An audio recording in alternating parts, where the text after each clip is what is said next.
team, and Brady is still great.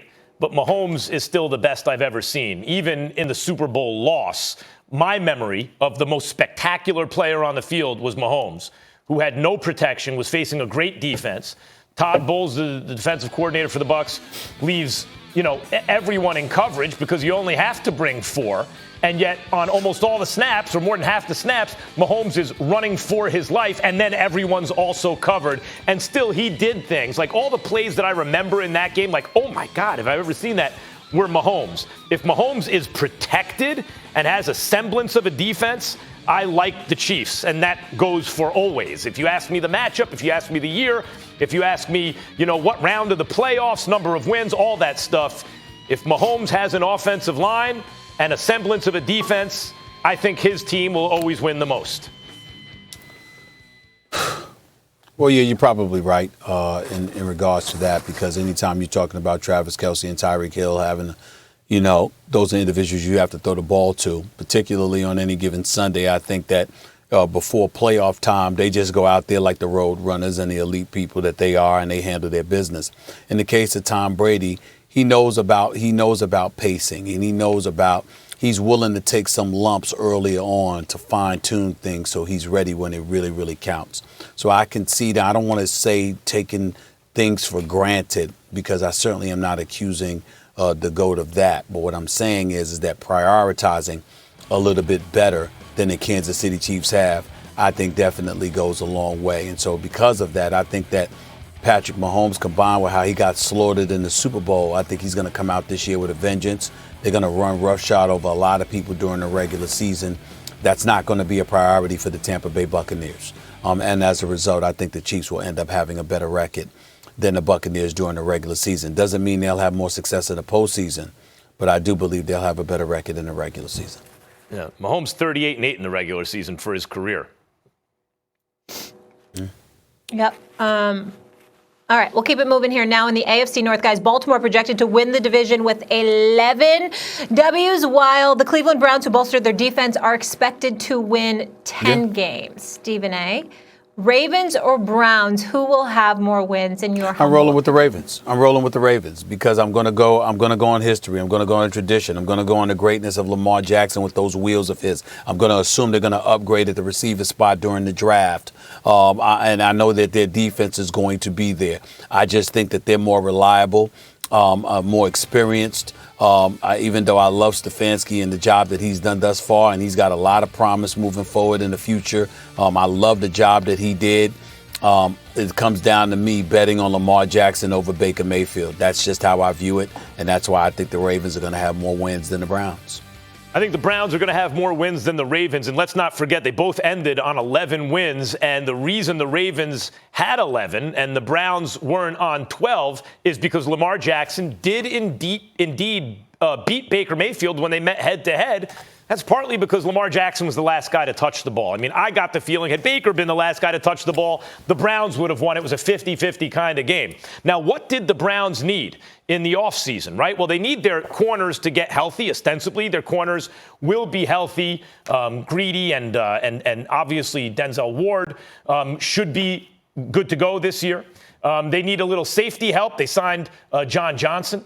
They needed another pass rusher or another guy up front. They got Jadeveon Clowney. I mean, they did pretty well in the offseason, and the draft hasn't even happened yet. By the way, they also get Odell back. And I have questions about the way Odell and Baker Mayfield will coexist. But I have to imagine, even if Odell's better off without Baker and Baker better off without Odell, or at least with the stuff they could get for Odell, I have to imagine that Odell will be additive. In other words, another crazy dynamic offensive weapon will make the team better.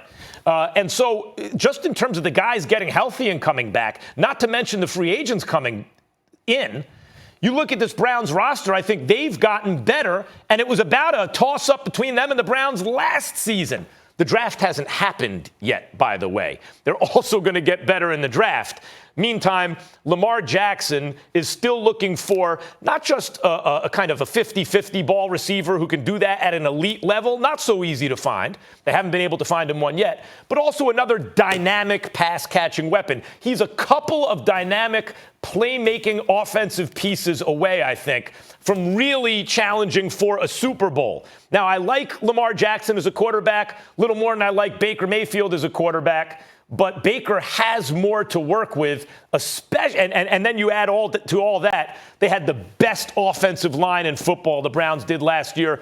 I like the Browns. Well, keep in mind that the Ravens have added Sammy Watkins to their squad. I don't think that he's a scrub. I think we got to pay attention to that. You still got Hollywood Brown there, and when you look at it from that perspective, I'm going to give respect where respect is due. Dobbins is no scrub running the football as well. I'm going to pay attention to that. And again, their defense, they always show up in Baltimore, and I think it's one of those situations where Cleveland is on a come up, and I'll give them a lot of credit for that. But they're not going to catch anybody by surprise, and I think people are going to be alert about them and ready to go. And I think that it ultimately does come down to Baker Mayfield. I like Clowney as an addition with Garrett on the defensive line. I see what they've done in their secondary as well. You look at what they have offensively, and whether it's Chubb or Kareem Hunt running the football, whether it's Landry or Odell Beckham Jr. catching the football, it ultimately comes down to Baker Mayfield. And when you ask me about the Ravens versus the Browns, you're asking me about Lamar Jackson versus Baker Mayfield. And I'm not going to give Baker Mayfield the edge against Lamar Jackson. I'm pleased with what I've seen from Baker Mayfield. He's improved a lot. He's validated those progressive commercials that he had. I can no longer say he has more progressive commercials than wins. I give him a lot of credit where credit is due in regards to that. But it's still not enough for me to label them as a team superior to the Baltimore Ravens in this upcoming season. Here's the problem with the Browns now, though. As I mentioned, last year, the best offensive line, blocking for the run and protecting the passer. Both. You know, it's rare that a line does both those things better than any other team in the game. So you have that kind of line, and then you mentioned it, Chubb and Kareem Hunt running the ball and catching passes out of the backfield. Behind that line, you can know that's coming. Good luck stopping it.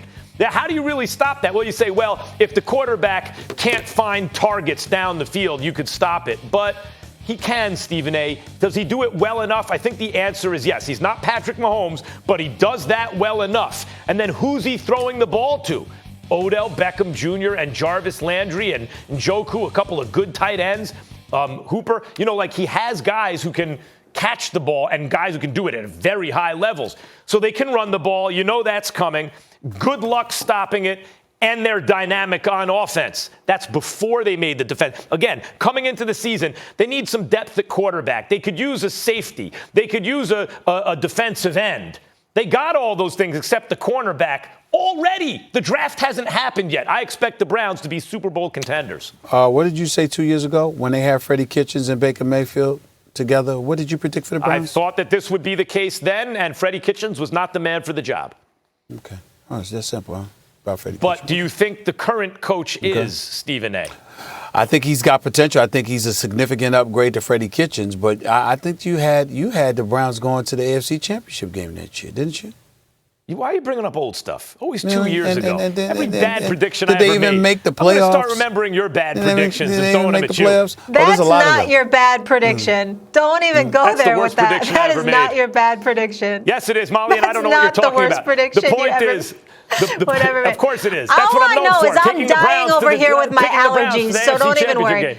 I can't even hear anything. Call me when there's a vaccine for pollen, because I'm literally dying right now. All right, let's go to America's teams. So the I'm serious, Cowboys and Patriots, both projected to have 9 wins. Max, who's going to have more wins? Is it the Cowboys? Remember, they have their quarterback, Dak Prescott, back, or the Patriots, who we don't know who they have. Cam, Stidham, maybe they're going to draft one. The Patriots are going to have more wins. The Patriots had 7 wins last year with a brand new quarterback coming off a catastrophic injury, having a bad season by the end of the season, partly because coming off the catastrophic injury, coming into a completely different situation and system with a brand new coach and all that. It was also a COVID year. No practice, no preseason.